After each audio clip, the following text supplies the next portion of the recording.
Witam, ja jestem Werek, a w dzisiejszym odcinku przedstawię wam top 3 romanse według mnie. To jest tylko i wyłącznie moja opinia, więc nie musi się mną sugerować. Jeszcze przed rozpoczęciem odcinka chciałem wam przypomnieć o zostawieniu łapeczki w górę, a również subika z dzwoneczkiem. Ja już nie przedłużam i lecimy do odcinka.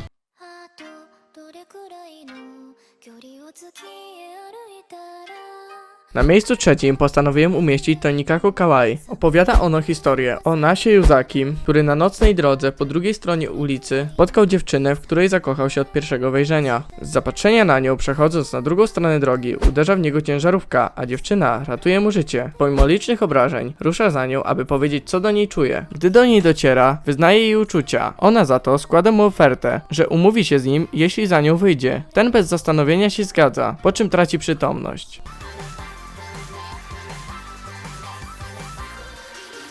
Za to na drugim miejscu postanowiłem umieścić Toradorę. Anime opowiada nam o Takasu Ryujim, miłym chłopaku, jednak jego wygląd sprawia, że wszyscy wokół boją się go. Przez jego straszny wzrok ludzie myślą, że chce im spuścić manto, dlatego na przykład oddają mu swoje portfele, czy boją się z nim rozmawiać. A sam Ryuji odnosi je później do rzeczy znalezionych. Nasz główny bohater myśli, że przez swój wygląd nigdy nie uda mu się znaleźć partnerki. Ryuji podczas spaceru po korytarzu szkolnym, poprzez swoją nieuwagę i niedopatrzenie zdarza się z dziewczyną o imieniu Taiga Ayasaka. Na pozór małej i niegroźnej dziewczynie, która pod swoim wyglądem kryje groźny charakter. Jest znana także pod pseudonimem Mały Tygrys. Okazuje się później, że ta dwójka jest w tej samej klasie, a Taiga omyłkowo zabiera rzeczy Ryujiego, przez co on zabrał jej torbę i dowiedział się, że jest zakochana w jego najlepszym przyjacielu, a on sam jest zakochany w jej najlepszej przyjaciółce. Na pozór dwie totalnie inne osoby dochodzą do zgody, aby sobie pomóc. Anime pokazuje nam zmagania dwóch głównych bohaterów, którzy próbują sobie pomóc, aby zdobyć swoich najbliższych przyjaciół. Ogólnie zachęcam do obczajenia tego tytułu,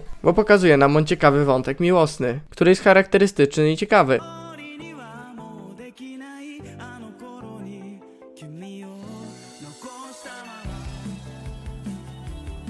Według mnie najlepszym romansem jest Horimiya. Opowiada ono nam o Izuku Miyamurze, cichym chłopaku z klasy, o którym mało kto wie, i o Hori, czyli o jednej z najpopularniejszych dziewczyn w szkole. Po szkole Hori jest zupełnie inną osobą. Nie ma czasu, ponieważ jest pracowita, a także zajmuje się swoim bratem. Pewnego razu Hori zostawiła swojego brata na placu zabaw, a tego do domu przyprowadził Miyamura, którego Hori na początek nie rozpoznała. Okazał się on być, tak jak i ona, zupełnie inną osobą niż jest w szkole. Ten tytuł pokazuje nam, że ludzie nie są zawsze tacy, jak ich widzimy, i pokazuje nam, żeby nie oceniać książki po okładce. Mi ten tytuł osobiście bardzo się spodobał, a więc zachęcam do zobaczenia go. Jeżeli wam się to podobało, możecie zostawić łapeczkę w górę, również subika z dzwoneczkiem. Ode mnie to tyle. Narka!